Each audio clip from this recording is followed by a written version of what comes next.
Welcome to Talking Feds, a roundtable that brings together prominent former federal officials and special guests for a dynamic discussion of the most important political and legal topics of the day. I'm Harry Littman. Happy New Year to everyone. For many, these weeks of holidays and New Year's celebrations are annual highlights of warmth and fun. But for many others, and the numbers are increasing, they are times of acute loneliness. There's been an astonishing increase in the rates of reported loneliness in this country in the last 5 years, and the epidemic is not just a concern with psychological welfare.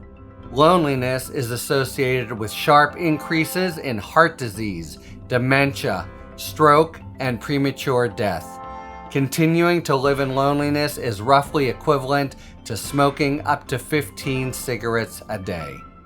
Today, Talking Feds is re-airing an important conversation we had last May with Julianne Holt-Lunstad, Vivek Murthy, the Surgeon General of the United States, and Senator Chris Murphy about loneliness, a topic that is as relevant today, if not more so, as it was then. Before we revisit our conversation, BYU psychologist Julianne Holt-Lunstad rejoins us to give a quick update on the current state of play. Dr. Holt-Lunstad is a professor of psychology and neuroscience and director of the Social Connection and Health Lab at Brigham Young University. She is also the founding scientific chair and board member for the U.S. Foundation for Social Connection and the Global Initiative on Loneliness and Connection. Professor Holt-Lunstad, thank you for rejoining us. Thank you. After our episode, midway through this year, the Surgeon General declared loneliness an epidemic that is taking years off lives across America.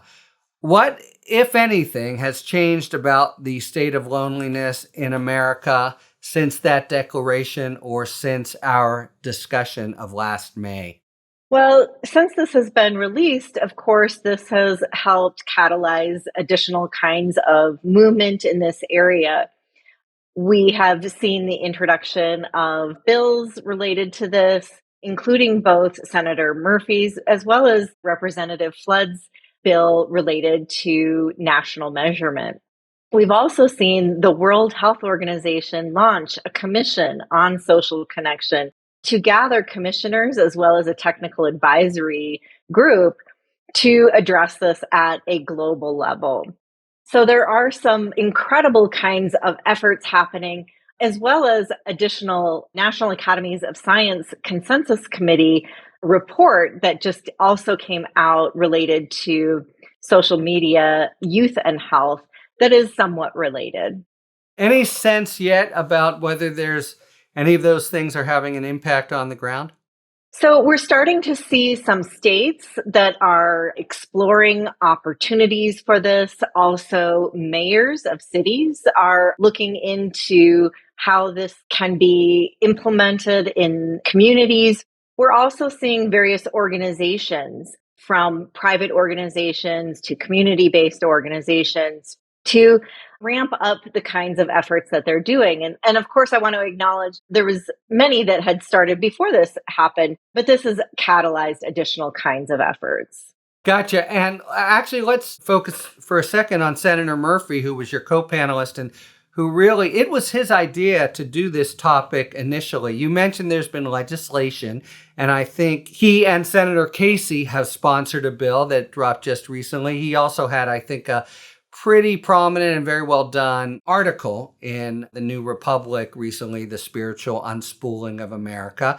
Can you tell us about the legislation in particular, what it aims to do and how it aims to do it? I can share a few things. In fact, this legislation falls from some of the recommendations that we put forth in the Surgeon General's advisory as part of the framework for a national strategy. And so it's really great to see some of these recommendations moving forward. And so one of them is really focused on national leadership. And so part of this legislation is focused on establishing a position that can help coordinate the efforts that are happening across different levels of government and across agencies, because what we've seen is that this is relevant across so many different kinds of sectors and relevant to so many different agencies. And so this position would be able to help coordinate that. An additional piece of legislation is focused on establishing national measurement and consistency and standardization of that measurement. So one thing that we have found quite difficult is that we're seeing different kinds of surveys that are measuring isolation and loneliness and the ways in which we can connect socially in very diverse ways. Of course, one of the strengths of this is that we're finding converging evidence in terms of no matter how you seem to measure it, it seems to be associated with poorer kinds of outcomes. But in order to be able to know whether we're making progress, we need to have consistent measurement, because if we see a difference in prevalence rates, we need to know that that is a true change rather than just a figment of different kinds of measurement. And so if we really truly want to understand and address a problem, we need to measure it. And so that will also help us make progress across the different sectors and across the different ways that we might address this issue, is being able to have that consistent measurement. So in the past decade, self-reported rates of profound loneliness have gone up by over 40%, which is a terrifying statistic. Does that seem to be more a matter of people's focus and awareness of a problem that already existed, or does it really seem to reflect an organic increase? And if the latter, do you foresee the numbers just continuing to rise? Well, there's several factors that may be contributing to that rise. And while certainly there may be some element of awareness, in part that is also due to the increasing common experience. So people are more willing to talk about it. But importantly, some measures actually specifically assess this indirectly. So it used to be that there were distinctions between measures that asked it indirectly versus asking directly, do you feel lonely, right? And when asked directly, this seemed to underrepresent the responses that we would get if we asked it indirectly. And that, in part, that might be due to some of the shame and stigma that may exist around loneliness. But some of the recent data suggests that actually now those are more in line. So while the stigma seems to be lessened, so that those direct measures aren't underrepresenting that, we're still seeing these high rates. And so we need to really be thoughtful about what are the contributors to loneliness and isolation. And many of those kinds of contributors are things that have not gone away, and in many cases may continue to get worse. So some of the increasing kinds of or readily available data on risk factors for increased loneliness include things like economic issues. So those who report struggling economically are more likely to report loneliness. That's still a current issue. Those who are suffering from or report struggling with their mental health or physical health are at increased risk for isolation and loneliness. And we're seeing increasing rates of not only mental health issues, but also starting to see many chronic illnesses that are increasing in prevalence in younger ages. So some of these factors are perhaps contributing to that. And then we're, of course, living in a society where, particularly post-pandemic, where we had to employ a lot of strategies to engage remotely, whether that's working remotely or getting groceries remotely. Our society has become more and more contactless and more remote. And people have also increasingly found that there's a convenience to that. And so, as we continue to live in a way that distances ourselves from others, we may continue to see these kinds of trends move in that direction. Yeah, I got to say, I don't see that changing. Well, let's just close out and go to our initial conversation by asking you if there's, as we near the end of the year and the beginning of 2024, if there are any kinds of brighter clouds on the horizon that give you some encouragement in terms of the possible reduction in or treatment of loneliness. Well, one bright spot is there was a recent global survey, the Global State of Connection survey that was conducted by Gallup and Meta. And the one bright spot is that the majority of people are still saying that they feel socially connected. And so while there is unfortunately still a large and significant portion of people that are isolated, lonely, or disconnected in some other way, there is still a number of people that are feeling connected. And so this is a way for us to begin to think about how do we move in that direction, and how do we look out for others and bring others along in that. Professor Holt-Lunstad, thanks a lot for your time. Now let's listen to the fuller conversation with you, Surgeon General Vivek Murthy, and Senator Chris Murphy. We pause our weekly canvassing of the news and the many points of national turmoil to take up a pressing crisis of deep and growing proportions in the United States, and that is loneliness. As it turns out, levels of chronic loneliness in the United States have been increasing across the board in recent years, to the point where it's an identified public health crisis affecting more than half of the population by some measures. There are a number of possible culprits, from concrete factors like COVID and social media to more amorphous ones, like how kids and the rest of us just don't hang out the way we used to.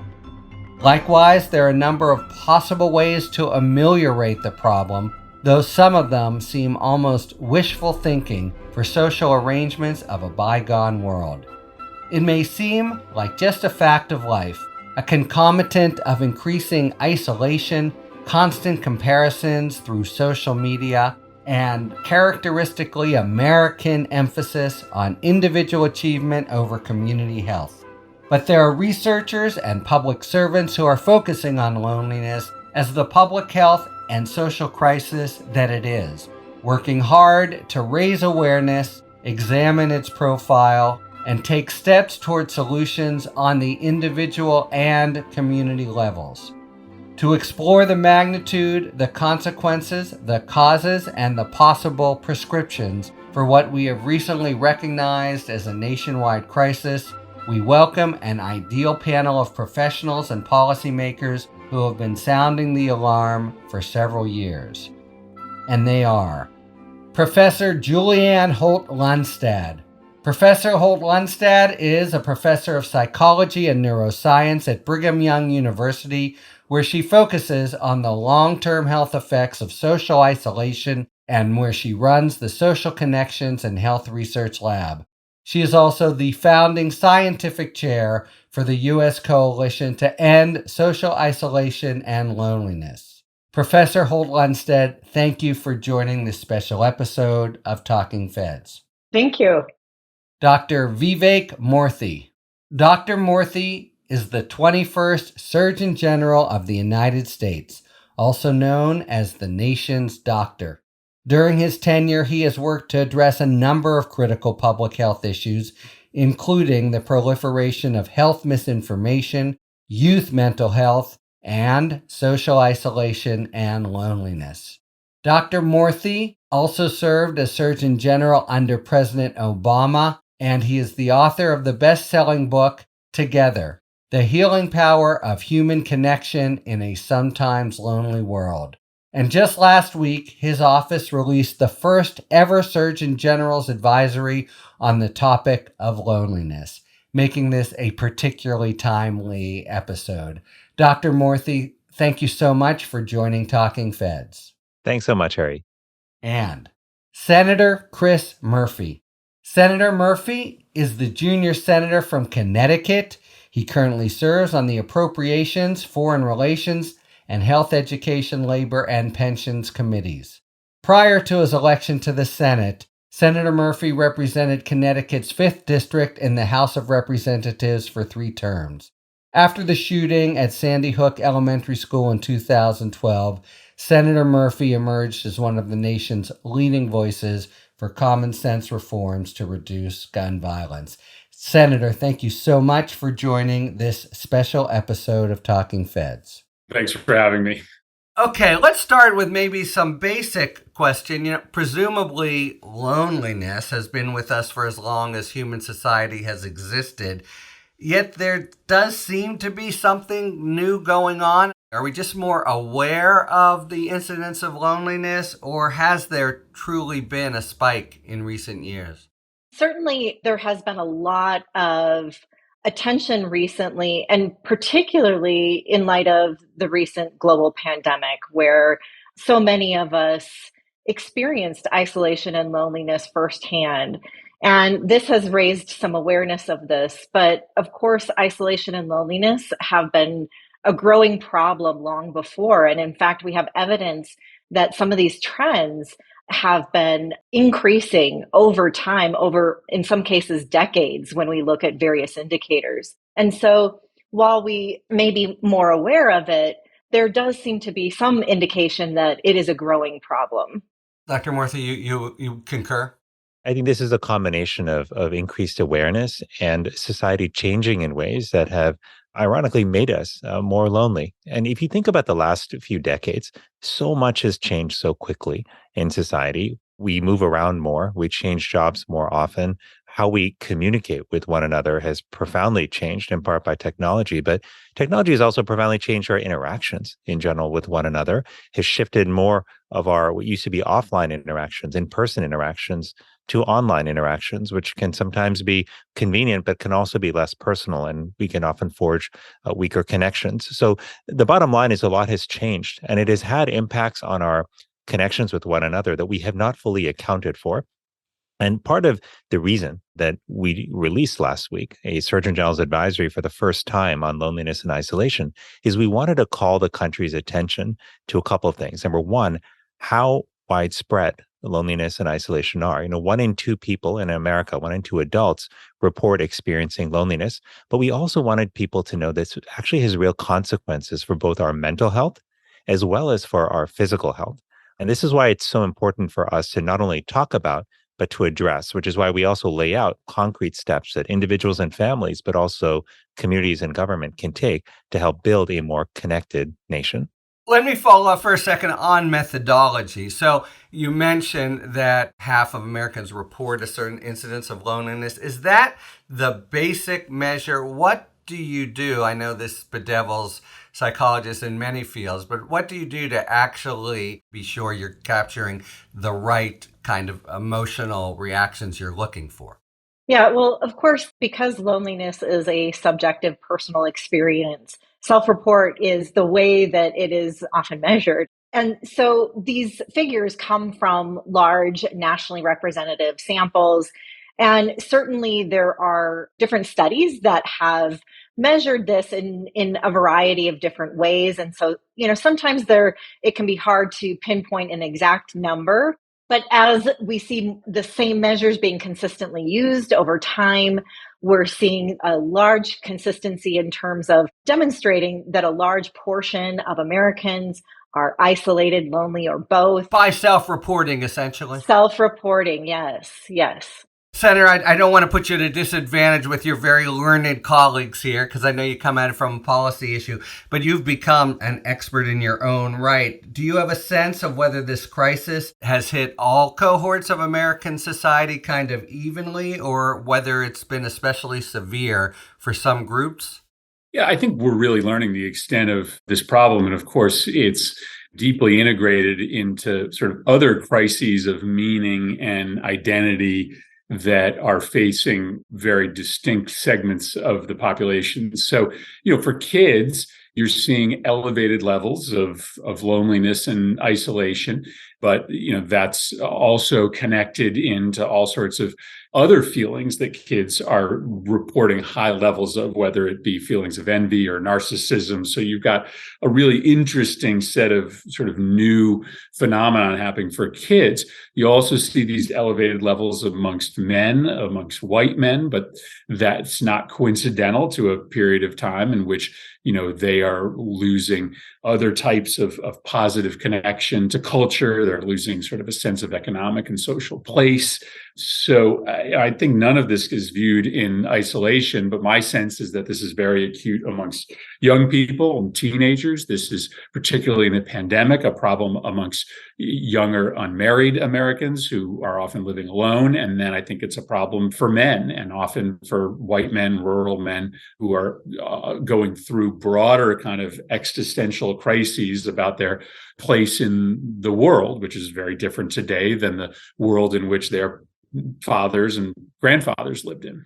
Although you could say, couldn't you, that their grandfathers lived in a very different world from their great-grandfathers, and that envy and narcissism has sort of been with us always, and yet it feels somehow that we have a difference, certainly in degree. What about society in broad has changed so much to bring on so much more loneliness? Yeah, and again, I'm in company that can answer it better than I can. I'm an amateur, But listen, my sense is that we made a bet 10 years ago that social media and the means by which we connected to each other virtually were going to be substantively similar from a fulfillment standpoint as in-person connection. And I think that is just not borne out to be true. And so there is something different today in that much of our connection happens like this, through a video chat or through text or email. And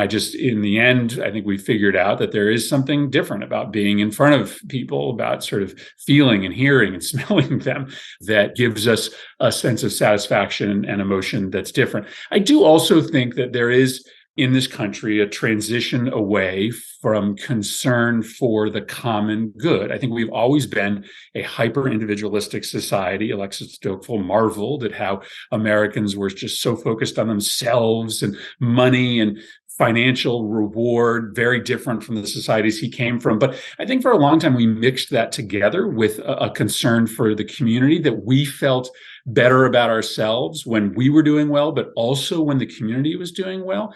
And I do think we've lost a bit of that. I think we are, increasingly taught that the only thing that really matters is our success, our personal individual success. And so when that transition occurs, then other people's success is more often met with envy than it is with celebration. And I don't know how to categorize that transition, but I do think it's happened in our society. We've just become dangerously hyper inwardly focused. And, Rick Weisbrod up here at Harvard sort of talks about how the culture of therapy and self-help has been a part of that transition. I'm not sure how much I buy into that, but I think that's an element of it.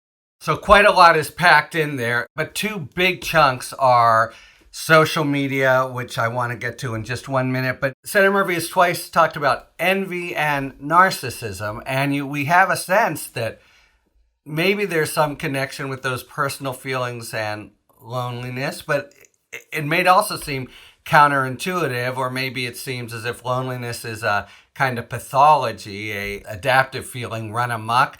If we can posit that we are more envious than we were before, why would that promote greater loneliness? Adding to what he just mentioned is that over time, we've also raised the possibility of being able to meet so many of our needs on our own. So as he talks about being independent, right? And oftentimes the goal of, raising a child is for them to become independent, right? But throughout human history, we've been interdependent on others. It's been crucial for survival. And with many of these modern conveniences, not only can we get many of our basic needs met on our own, but it makes it more and more and more convenient to spend more time in isolation. We don't have to interact with people often in many of our everyday lives. And so the more and more these things become more convenient, the more time we're spending in isolation. And we may not be meeting these biological social needs that we've had throughout human history. And so, part of that might be this idea of focused on the self and my own needs, and not this interdependence of having to rely on each other. And as I help others, I recognize that they will help me in return. And so we've lost perhaps a sense of interdependence and focus more inward on a sense of independence. Yeah, building on what Senator Murphy and Professor Holt-Lunstad said, there are, I think, a couple of things worth emphasizing too, which is that to build relationships, you need social skills. You need the capacity for empathy. You need to be able to understand and be curious about other people's experiences in life. And that doesn't just happen automatically all the time. Over centuries, it happened because, as Julianne was saying, we were in circumstances where we were constantly interacting with other people, whether it was when we went to the market to buy goods, or when we went to trade, when we went to school, or whatever the experiences were with our neighbors. But we're finding that fewer and fewer people have these in-person interactions. In fact, if you look at the period between 2003 and 2019, and among young people, you find that there was a 50% decrease in the time that they had in person with one another. And when I travel around the country and talk to young people and to parents, I hear time and time again, especially from parents and from teachers, that these basic skills in understanding emotions, how to understand and process your emotions and the emotions of other people so that you can foster healthy interactions, that these are lacking. And these are some things that we have to focus on developing. We don't typically think about school necessarily as having the responsibility for investing kids with the social emotional skills that they need to build healthy relationships. But what we are seeing clearly is that that has to come from somewhere. It's not always coming from communities or from families in an environment where kids aren't interacting a whole lot in person. But this is the gap that we need to fill if we want to truly build healthy relationships. And finally, I'll just say this: there really is a difference between what's happening now, what's happened over hundreds or thousands of years. Yes, change has always been a part of human life. And yes, loneliness has been a part of the human experience for millennia. But in the last few decades, the pace of change and the extent to which our lives are being affected by that change has dramatically accelerated in ways that we have not seen before in human civilization. We've not had technology that's profoundly changed every aspect of how we interact with one another. And has done so not just in one city or one community, but in the entire country and across the entire world. So yes, this is unprecedented. And look, this is not about tech being good or bad. Tech is a tool at the end of the day. And the question is, how do we design it? How do we harness it to benefit us and not harm us? And what we're now recognizing is that for all the benefits technology has brought us, there are some downside risks that we have not accounted for. We're now understanding what those are, and we've got to manage those, because otherwise we're seeing real consequences for our connections with one another.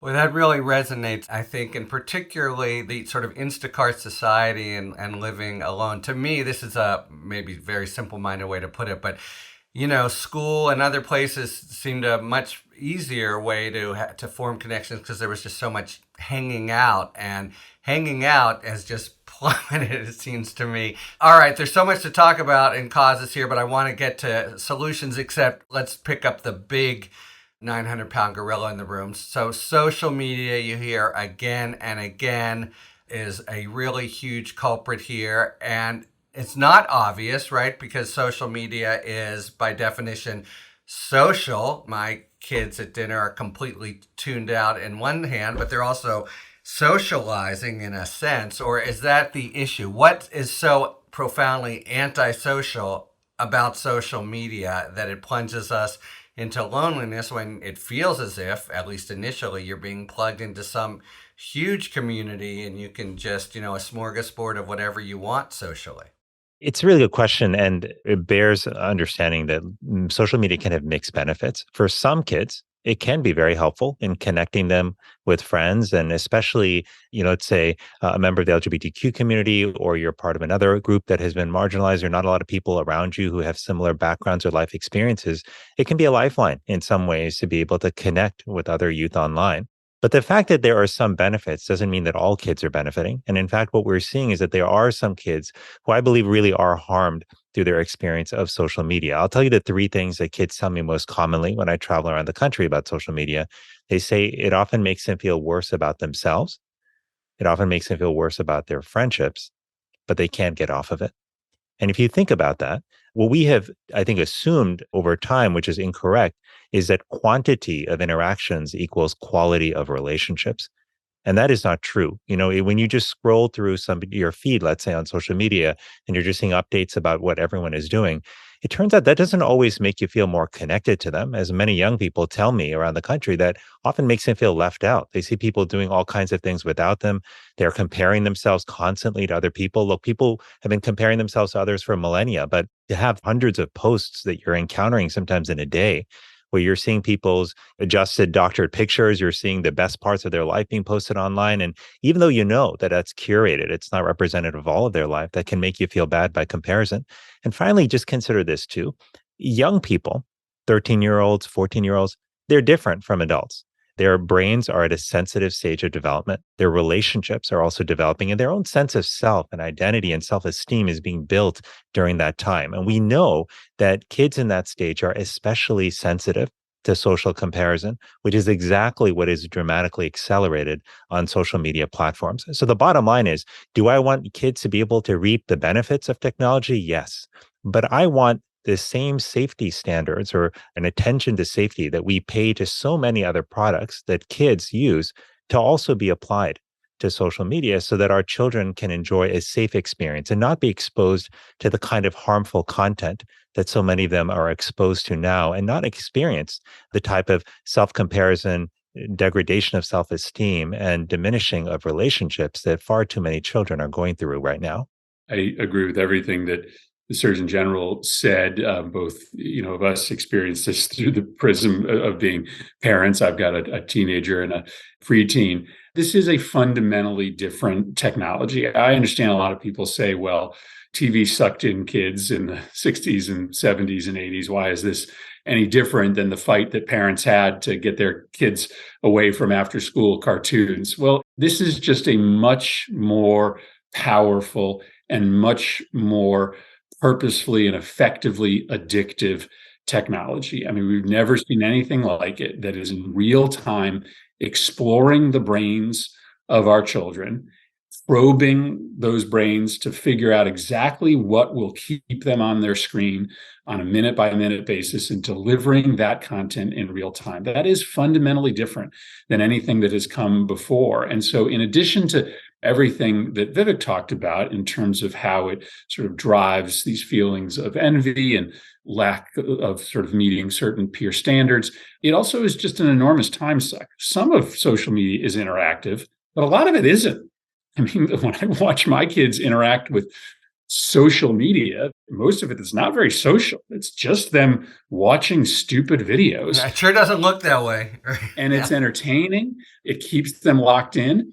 But I will tell you, there are just millions of kids all across this country who used to make the decision to walk outside and play with their friends, that now just make the decision to sit on that phone. And there are tons of parents who are stressed out, who are working multiple jobs, who don't have the time to sort of set up purposeful play dates with neighbors, and are unfortunately dependent on those screens to occupy their kids, to keep their kids safe and in the house. Often, the amount of time that these technologies take away from opportunities for personal interaction is kind of a pretty big part of the problem here. Another challenge is that, as we just talked about, there are both benefits and potential harms to this. And of course, we all want to be able to harness the benefits and get rid of the harms, but it becomes incredibly challenging, even from a research standpoint, to identify those things, because the algorithms are constantly changing. And so as we try and study something and study how this is impacting various people and how they use it, it's constantly evolving, making that even more challenging task to accomplish. And let me just highlight one thing, which I think all of us feel, because we're all parents on this call, which is that the amount of strain that this is placing on parents is really quite profound. The number one question I get when I talk to parents around the country is about social media. They want to know if it's hurting their children, and they want to know what to do about it. And this is really difficult because this technology evolves very, very quickly. But also, we have some of the best product designers in the world who are designing these platforms, and often to maximize the amount of time that our children spend on them. And so we're asking a parent and a child to figure out how to manage a platform that's developed by the most talented minds in the world. That is not a fair fight.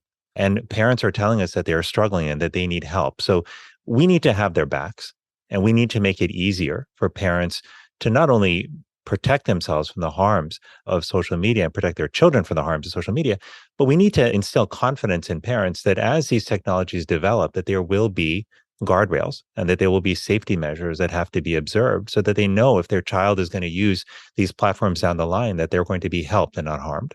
The center actually has introduced with others a bipartisan bill to try to address that. I'll just say, as to this fair fight, it seems so true. It's really interesting that children around the country, Dr. Murthy, report how lonely they feel and how social media makes them feel, because try to pry it from their hands when they're actually on the, no, everything's fine. They certainly would see it as a battle. Okay, there's so much more to be said about this. We're also finding concrete health effects from the loneliness epidemic. Yes, it's not just, I'm sitting on my couch, but it's heart attacks and increased mortality. Yes, what are we learning about the impact on public health? Yeah, so I've spent over 2 decades now studying these health impacts. And of course, I'm not the first one to study this. And so we have decades of scientific evidence that generally all converges on the same conclusion.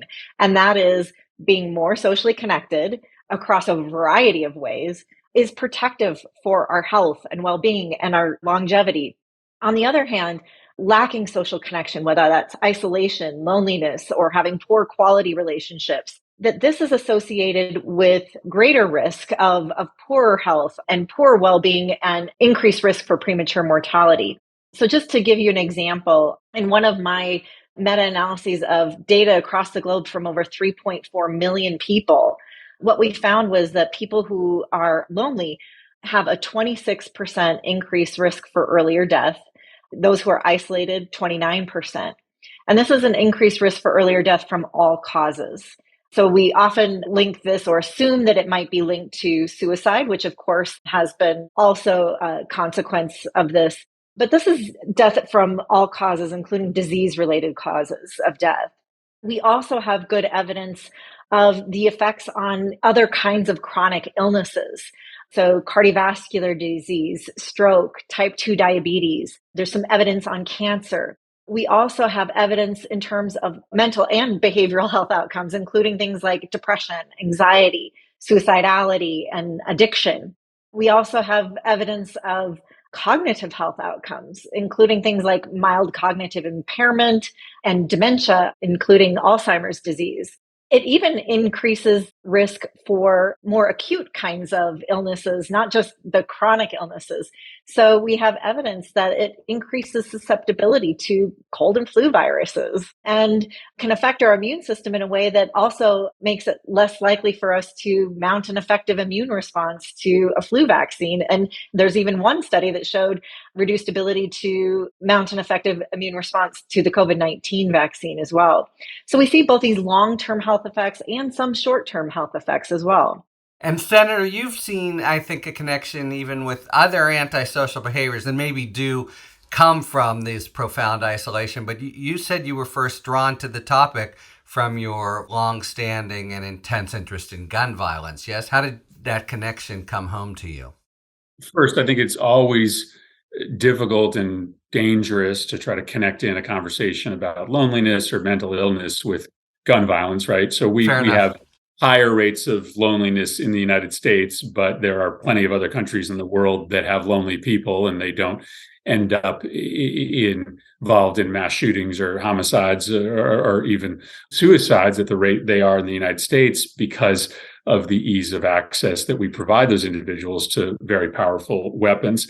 But yes, there is no doubt that if you sort of survey individuals who have engaged in episodes of mass violence, they have reported ahead of that crime feeling fundamentally disconnected from their peers from society. They often use the words that we're using in this podcast. They feel lonely. They feel isolated. And so, to me, the fastest way to reduce gun violence is to make sure that people who are feeling that way can't walk into a store, buy a military-style assault weapon, and days later commit a crime with it. But of course, there's no doubt that if you're attacking the issue of isolation and loneliness, you're reducing the chances of harm. I also think that there's a conversation around other places that people search for connection and meaning that are not as healthy as the places historically that people have found that connection through social organizations, through family, through place, through school. And so the rise in more dangerous ideologies, hate groups, political organizations defined by division.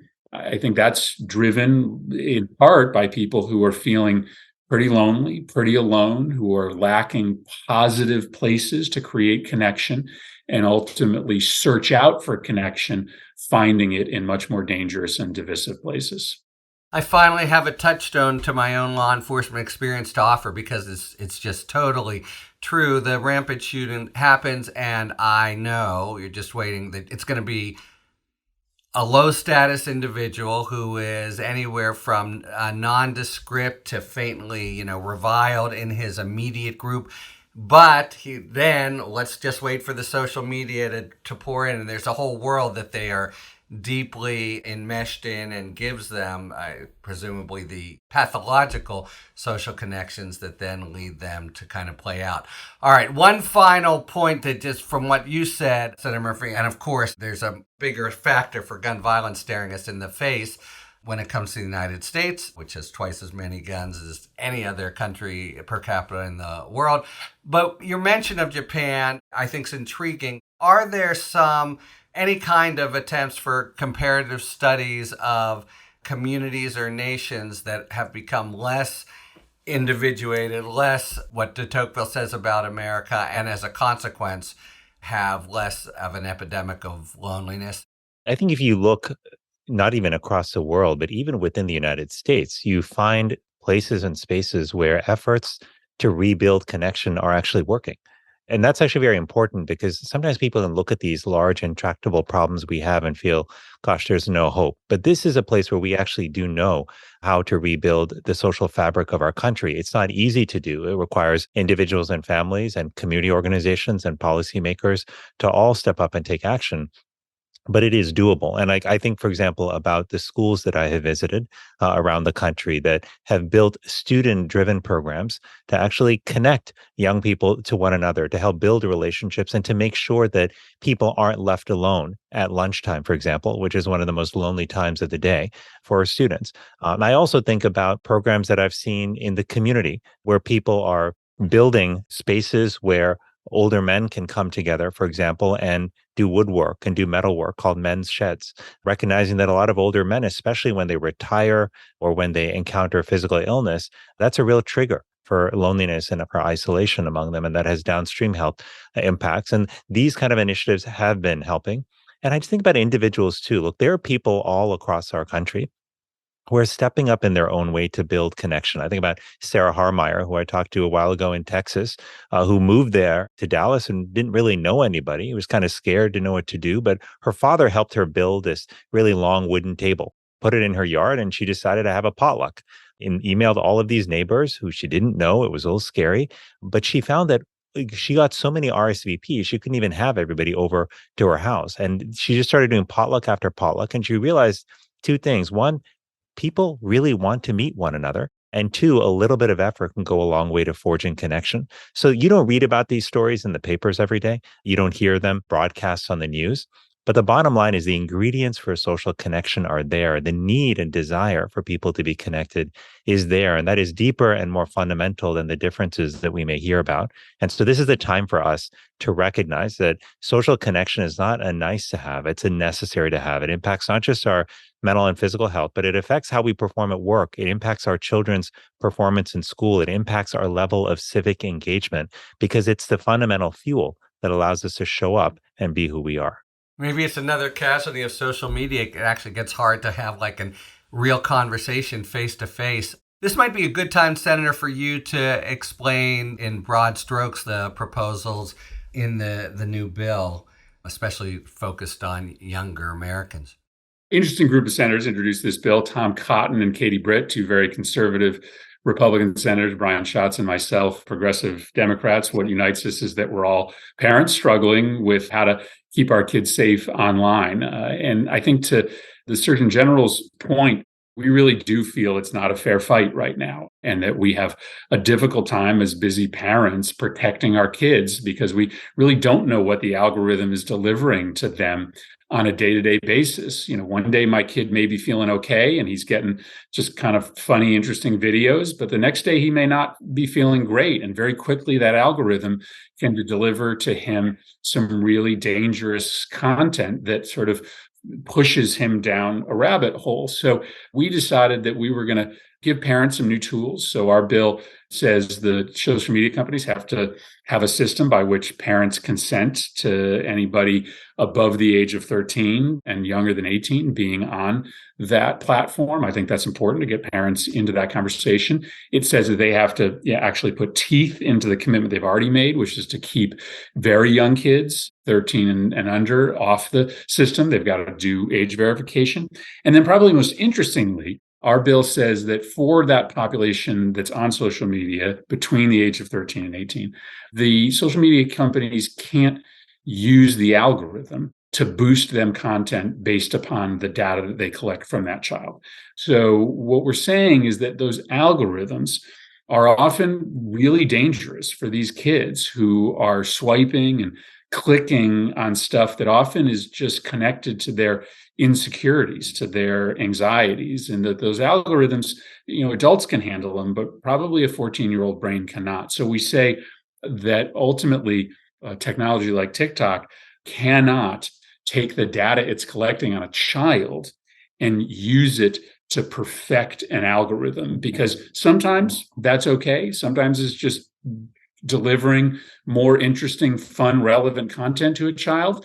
But often it's delivering really dark, dangerous content to kids who are in crisis. There's a story of a young man last year who committed suicide. His parents got their hands on his TikTok account and they saw the very content that he was looking at right before he killed himself. And it was some of the most upsetting stuff you could ever imagine, essentially snuff videos begging this young man to kill himself. And the social media companies have had a long time to fix this, to deliver more healthy content to kids in crisis. They haven't. And so our approach is to just say, until you hit 18, your private information can't be used to boost the algorithm, because often that leads you into really dark, dangerous places as a kid. And just one quick follow-up. So the enforcement is basically through regulation of the social media companies themselves.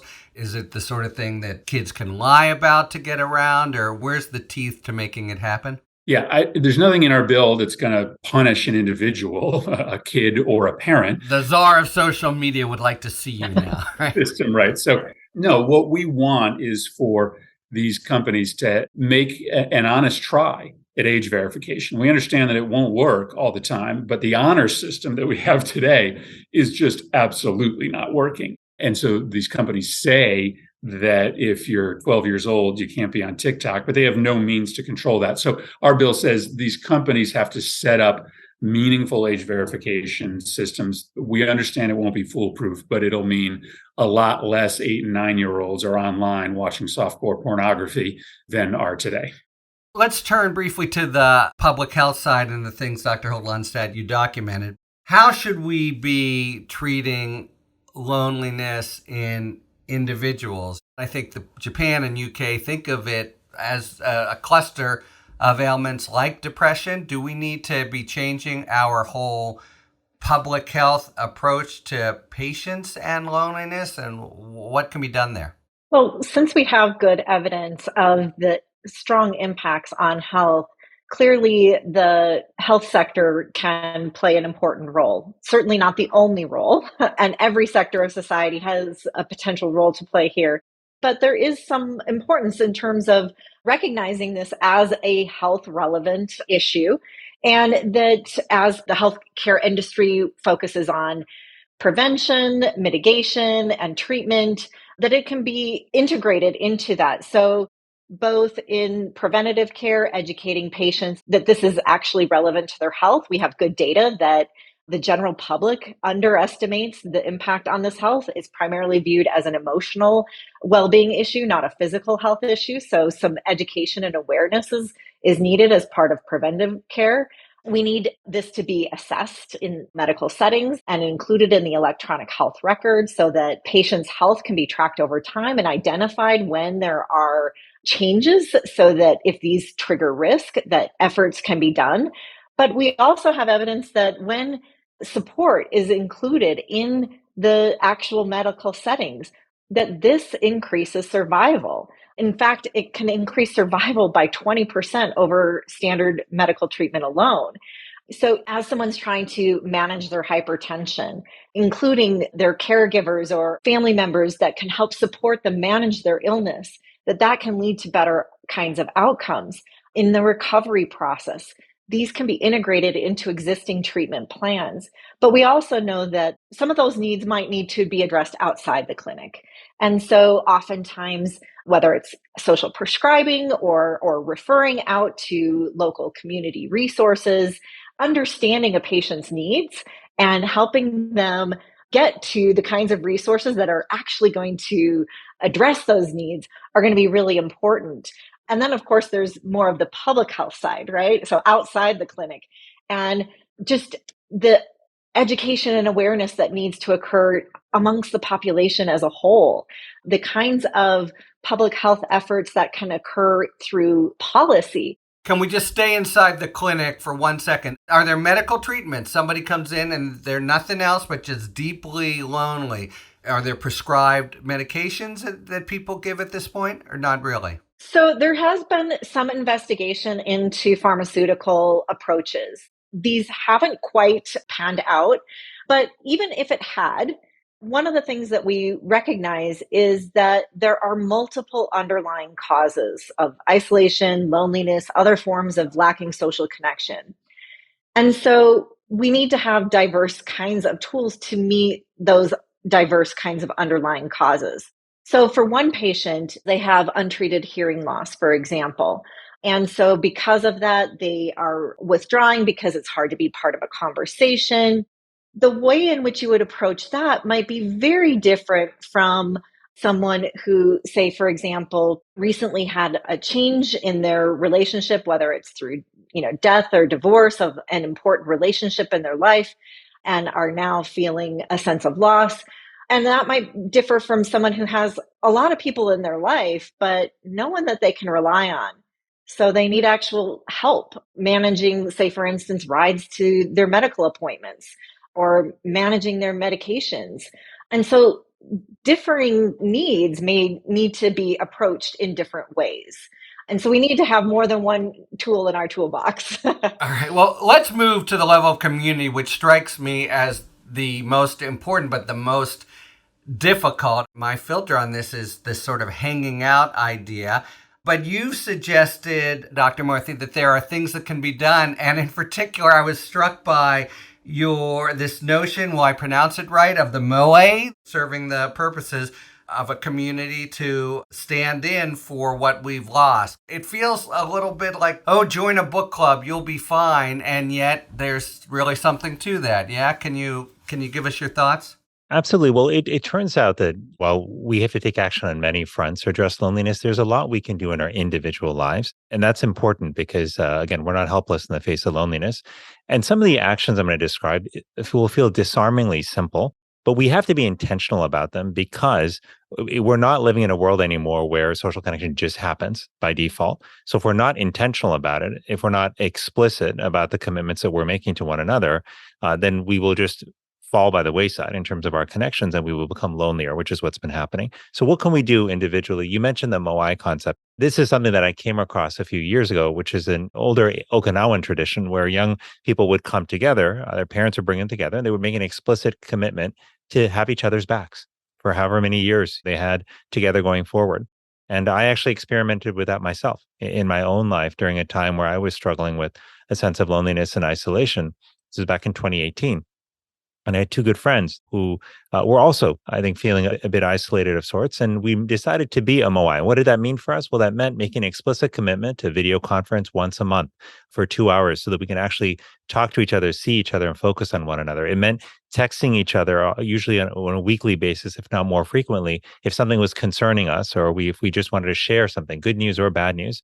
And it meant picking up the phone and calling one another if there was a question we had or something that a big decision that was coming up that we wanted to discuss. And I'll tell you that that's simple MOI. There was nothing else to it. It wasn't complicated. We didn't have to fill out any forms. We didn't have to submit any applications. We just made a commitment among three friends rather. But that changed my life. It helped me through so many decisions. It helped me feel closer to friends who, yes, I'd had them in theory. I knew these two guys for years. But this is the challenge, right? Even if you just know people, that doesn't mean you're necessarily going to experience relationships. So we've got to be intentional about this. So that's just an example of what I did. But even other simple steps like spending 15 minutes a day, reaching out to people we care about, making the decision to be fully present when you're actually in person with other people or talking to them on the phone. So you're not checking your inbox, you're not checking other things online and distracting yourself.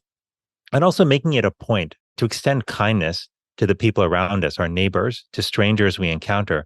That can go a long way toward helping all of us feel more connected. And I'll just tell you this because it's on my mind. Yesterday, or a few days ago, rather, I was traveling and had made a trip to Michigan. And I sat down with a group of folks who were working in one of the restaurants there. And I asked them how they feel about the state of their lives, the state of the world.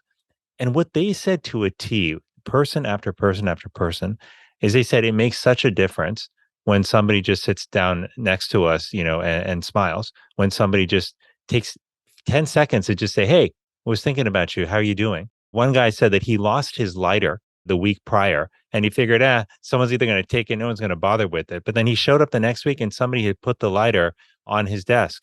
And he thought, oh my God, somebody thought to do this small thing for me. It made him feel seen and heard.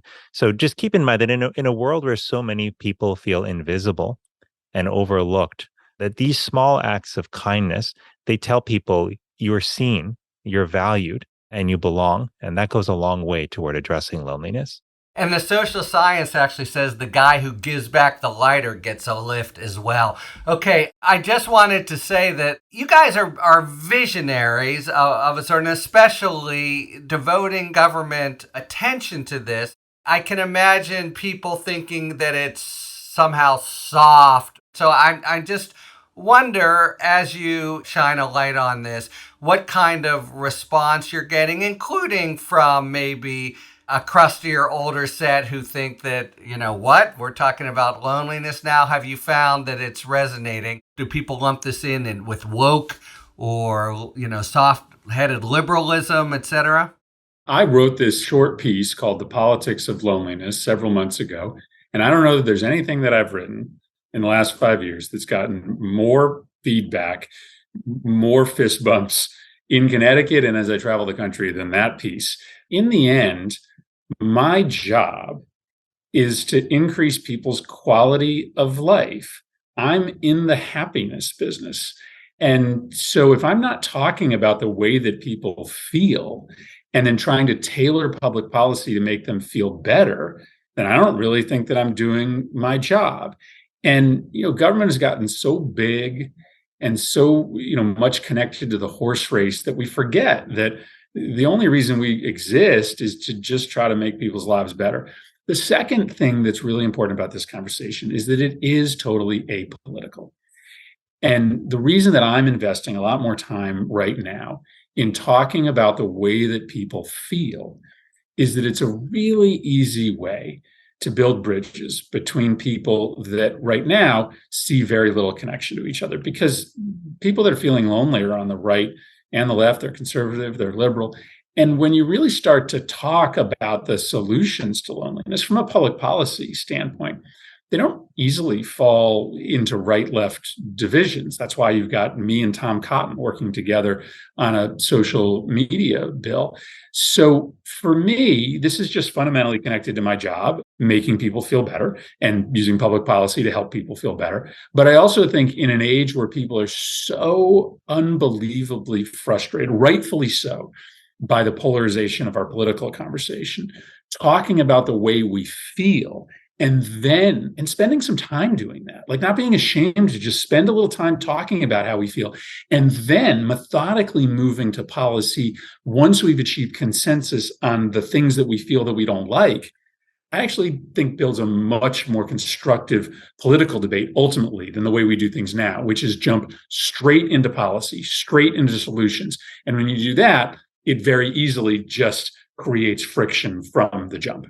I wish we could go on for hours. I'm sure we could, and I'm sure you will in other venues. But thank you so much for being here today and hopefully shining a light a little bit more on a really critical problem.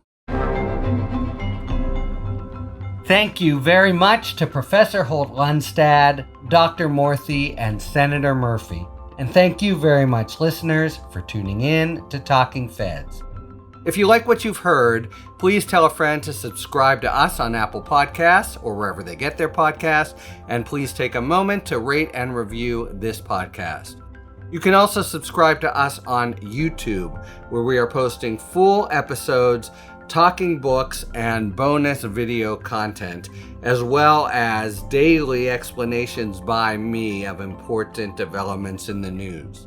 You can follow us on Twitter at Talking Feds Pod, and you can look to see our latest offerings on Patreon. Talking Feds is a completely independent production, so if you like the work we do and are inclined to support the show, joining our Patreon is the best way to do it.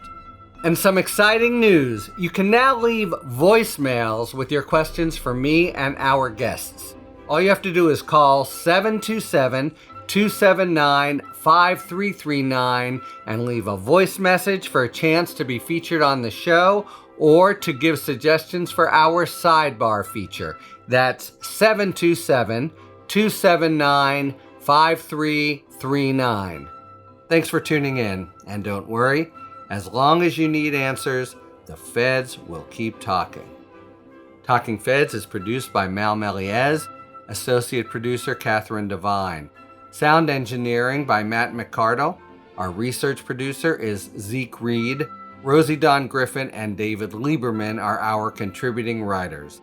And production assistance by Meredith McCabe, Akshaj Turbailu, and Emma Maynard. Our endless gratitude, as always, to the amazing Philip Glass, who graciously lets us use his music. Talking Feds is a production of Delito LLC. I'm Harry Littman. Talk to you later.